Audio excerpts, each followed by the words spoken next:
खूब पढ़ेंगे खूब लिखेंगे, दुनिया में अच्छा बनेंगे, नाम करेंगे काम करेंगे। कब करेंगे? जब पढ़ेंगे लिखेंगे तब। तो हम अपना पढ़ना लिखना जारी रखें। मैट्रिक की परीक्षा की तैयारी करते हैं आप, इंटर की परीक्षा या अन्य प्रतियोगी परीक्षाओं की, तो उसमें हिंदी व्याकरण अवश्य आता है। तो इसी के लिए आपके सामने में हम ऑनलाइन वीडियो का भेज रहे हैं, आप उसको अच्छा से देखें, इसकी जांच करें कि किसी परीक्षा में आया है कि नहीं आया है। आया है तो भिड़ जाइए, इसको याद कीजिए, आप सफलता प्राप्त करेंगे। तो आज हम देखेंगे क्रिया की परिभाषाओं भेद। क्रिया किसे कहते हैं, उसके भेद क्या है। तो जिस शब्द से काम करने या होने का बोध हो उसे क्रिया कहते हैं। जिस शब्द से काम करने या होने का बोध हो उसे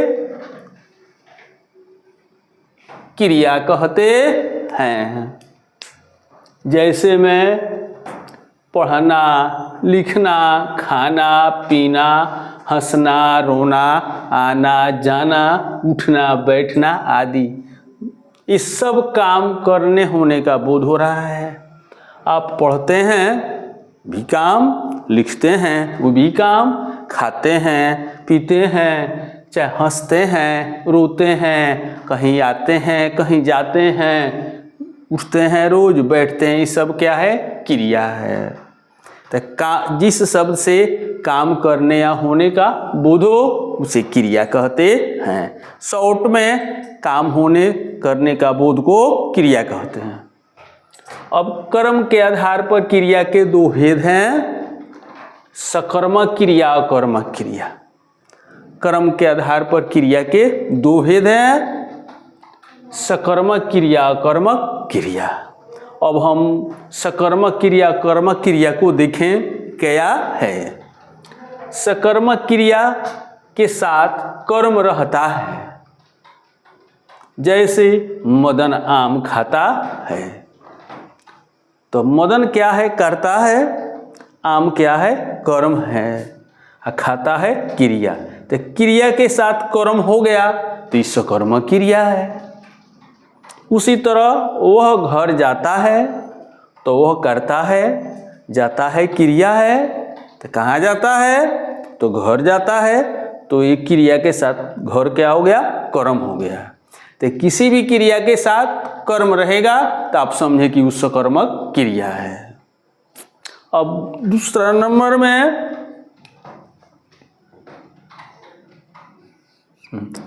अकर्मक क्रिया। अकर्मक क्रिया को समझें हम। अकर्मक क्रिया के साथ कर्म नहीं रहता है। अकर्मक क्रिया के साथ कर्म नहीं रहता है। जैसे मदन खाता है, तो खाता है क्रिया है, और मदन करता है, यहाँ पर बीच में कर्म नहीं है, तो यह कर्मक क्रिया हो गई। वह जाता है तो वह करता है, जाता है क्रिया है, तो बीच में कर्म नहीं है, तो क्रिया के साथ कर्म है ही नहीं, तो इसी को कहा जाएगा अकर्मक क्रिया। तो शॉर्ट में हम क्रिया के साथ कर्म है तो सकर्मक क्रिया है, और क्रिया के साथ कर्म नहीं है तो अकर्मक क्रिया है। अब अलग से हम द्विकर्मक क्रिया को समझें, ये भी एग्जाम में आ जाता है। तो द्विकर्मक क्रिया क्या है? द्विकर्मक क्रिया के साथ दो कर्म रहते हैं।